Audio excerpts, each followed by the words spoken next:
If you want to change the world, start off by making your bed. If you make your bed every morning, you will have accomplished the first task of the day.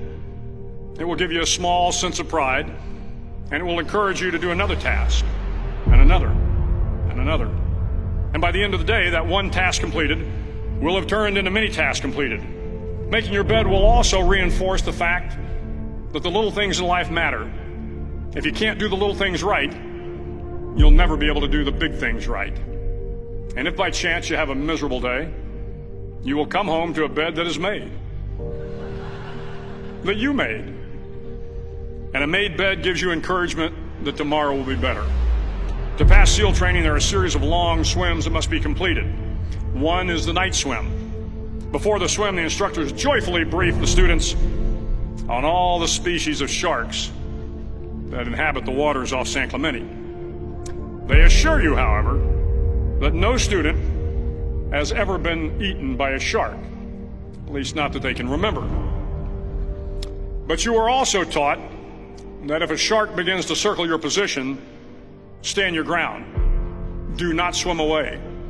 Do not act afraid.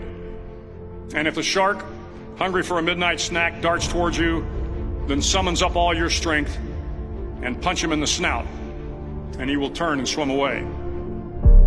There are a lot of sharks in the world. If you hope to complete the swim, you will have to deal with them. So if you want to change the world, don't back down from the sharks. Over a few weeks of difficult training, my SEAL class, which started with 150 men, was down to just 42. There were now 6 boat crews of 7 men each. I was in the boat with the tall guys, but the best boat crew we had was made up of the little guys, the Munchkin crew, we called them. No one was over 5'5". The Munchkin boat crew had 1 American Indian, 1 African American, 1 Polish American, 1 Greek American, 1 Italian American, and 2 tough kids from the Midwest. They out-paddled, outran, and outswam all the other boat crews. The big men in the other boat crews would always make good-natured fun of the tiny little flippers the Munchkins put on their tiny little feet prior to every swim. But somehow these little guys from every corner of the nation and the world always had the last laugh, swimming faster than everyone and reaching the shore long before the rest of us. SEAL training was a great equalizer. Nothing mattered but your will to succeed, not your color, not your ethnic background, not your education, not your social status.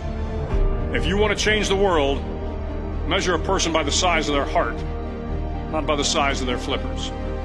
The 9th week of training is referred to as Hell Week.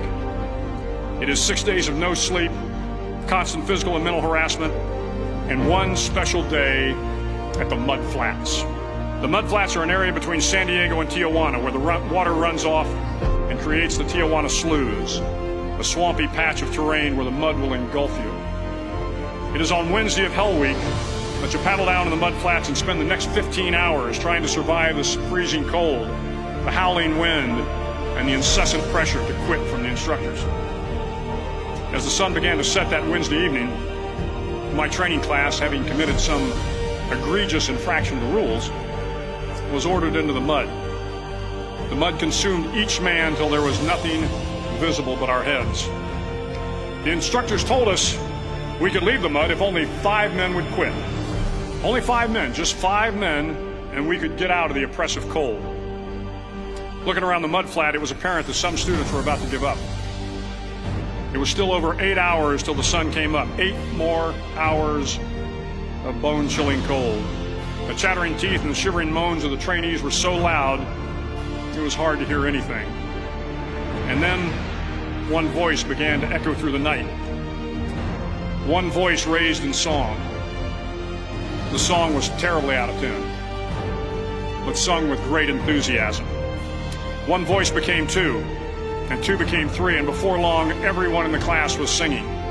The instructors threatened us with more time in the mud if we kept up the singing, but the singing persisted, and somehow the mud seemed a little warmer, and the wind a little tamer, and the dawn not so far away.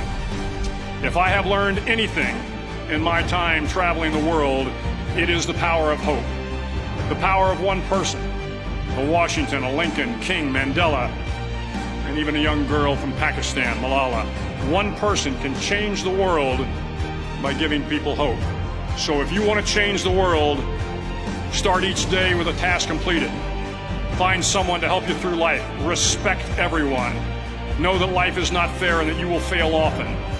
But if you take some risks, step up when the times are the toughest, face down the bullies, lift up the downtrodden, and never, ever give up. If you do these things, the next generation and the generations that follow will live in a world far better than the one we have today. And what started here will indeed have changed the world for the better.